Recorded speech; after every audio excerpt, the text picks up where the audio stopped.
ICT ও বিজ্ঞান টিউটোরিয়ালের পক্ষ থেকে সবাইকে স্বাগত জানাচ্ছি।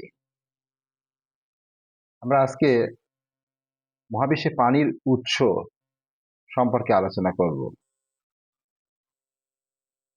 বিজ্ঞানীদের ধারণা মোতাবেক পৃথিবীর 4/3 পানি এবং পানির অপর নামও জীবন। তো এই যে এত পানি, আমাদের সঙ্গত কারণেই মনে প্রশ্ন জাগে, এই পানিগুলি আসলো কোত্থেকে? পানির অনেক উৎস আছে, তার মধ্যে প্রধান উৎসগুলি সেটি নিয়ে আমরা আলোচনা করব। পানি প্রথম কবে কিভাবে এসেছে তা নিয়ে অনেক তত্ত্ব চালু রয়েছে বিজ্ঞান দুনিয়ায়। যুক্তরাজ্যের পোর্টসমাউথ বিশ্ববিদ্যালয়ের একদল বিজ্ঞানী জানিয়েছেন যে বিগ ব্যাং বা মহাবিস্ফোরণের 10 থেকে 20 কোটি বছর পরে সুপারনোভা বিস্ফোরণের সময় মহাবিশ্বে প্রথম পানি তৈরি হয়েছিল। তার মানে পানির জন্ম বিগ ব্যাং এরও অনেক পরে।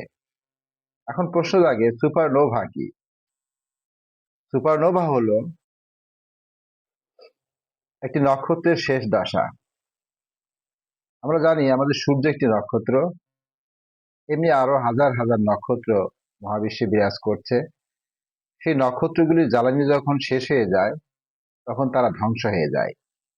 এই ধ্বংস হওয়ার আগে তাদের মধ্যে একটা বিস্ফোরণ ঘটে, একে আমরা সুপারনোভা বলি। এই সুপারনোভা বিস্ফোরণের মাধ্যমে একটি নিউট্রন তারা অথবা কৃষ্ণ গহ্বরের সৃষ্টি হয়। আমাদের যে আজ বিশাল পানির রাজ্য আমরা দেখতে পাচ্ছি, পানি দেখতে পাচ্ছি, এগুলি সুপারনোভার মাধ্যমেই গঠিত হয়েছে। কম্পিউটার সিমুলেশন ব্যবহার করে বিজ্ঞানীরা দেখেছেন মহাবিশ্বের প্রথম নক্ষত্র ধ্বংসের পর যে সুপারনোভা বিস্ফোরণ হয়েছিল তার পরপরই পানি তৈরি হয়েছে।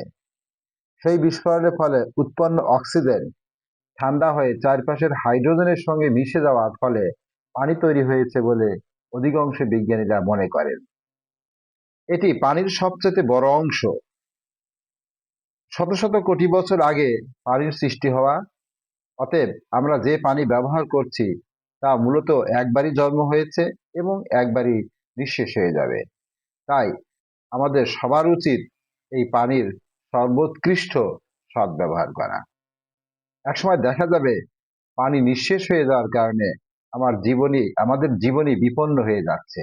সুতরাং আমরা পানির ব্যবহার সম্পর্কে সচেতন হব। ধন্যবাদ সবাইকে।